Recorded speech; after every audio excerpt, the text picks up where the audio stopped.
السلام عليكم ورحمة الله تعالى وبركاته. مواصلين يزيز وقدر جران داكم لخوي متعالى كلش صاغ وتندروي سامكات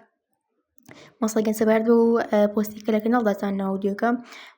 بورخش كبرايك أرزو اللي بيت بجداريكا لا بركردن لمويدة دقيقة دو لا برنسي لا برا ولا بركنيتش الشمارش ليك دقيقة. الحمد لله خمسة مارك البشتواني خوي جورا وأم باين دسم بيكرت يكم جار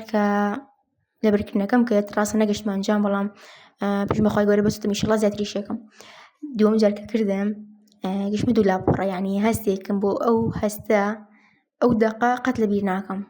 يعني ناتون باسي كم راسي برشام قريانو ركو هاوريكم مود دويش ما صاص نور يعني سجدي شكر مربو خوايورا ونام والله هات موشم هاور مأكر خواي ما قش بدو لا برا يعني أمود أجر سر ما زاد بيني يخرين لين يسر خمد مدقي ديوارك إلا خوشية يعني هالحساق الشيء دوم خوشية راسي هستيكم بو خوايا هزرجر شكر بو هستك بالدوام في ماني رابع بيني وهسه يا رب العالمين ودوم جار دولا برا سيم جار سلا برا الحمد لله زيادة ريش مكرد راسي إنسان أجر أميدي وخاي جورها بيتو إرادي وابد كزيادي أكا يعني أميدي وخاي جورها وابد كزيادي أكا راسي خاي جورها وزيادة كات قماني باش وخاي جورها وخاي جورها وزيادة أكا شوارم جار شهر سلا برا بينجم جار شهر سلا برا راسي نمتواني بيكم الشجار هر بينجار كردم الحمد لله سيكي زور باشم بو الحمد لله راسي دوام جار كد أو دولا برانية هسيكم بو قد دقل بيناكم يصير ناتهم أو هسنة باسي بكم نازم شون باسي بكم نازانم لو كم لخوي جورك أو هسا بمرة ببينات ولسرماني بزيادة نوسيات زيادة بك على سرمان وهروها هاوكاري خوش كبر برزانة بيتك أستيكي زور باش يعني خوي جورك هاوكار وهاو دميان بتوانش بردو من رأينا أنا كان انتاكو قنا أستيكي زور باش وهروها سباسي بيباني زورم بمعصا سنوري عزيز وقدر جران كهاوكاري زور باش من بو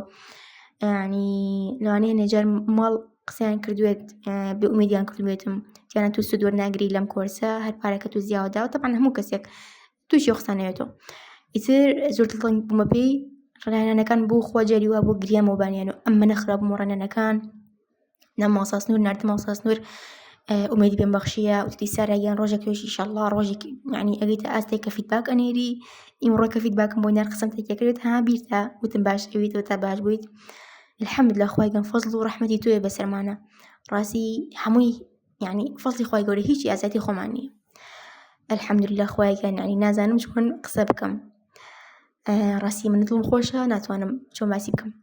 لو كان لخواي قولك هاوكار وهذا ما بيت مصاص نوري عزيز قدر كان سرف رازي دنيا قيامت كات عقيبة خيري بكا وأما صبر زانش كهاوكار من بونا وخواي قولك أو تكاتمين كاتماي خير وبركات بو دنيا قيامت من إن شاء الله أسيك الزور باشر كتوماركين لهفتكاني كوتاية أما جاري سرتان أنا إن شاء الله إما بش بخواي قولك أبسينو برو أنجامي كزور باشر والسلام عليكم ورحمة الله تعالى وبركاته.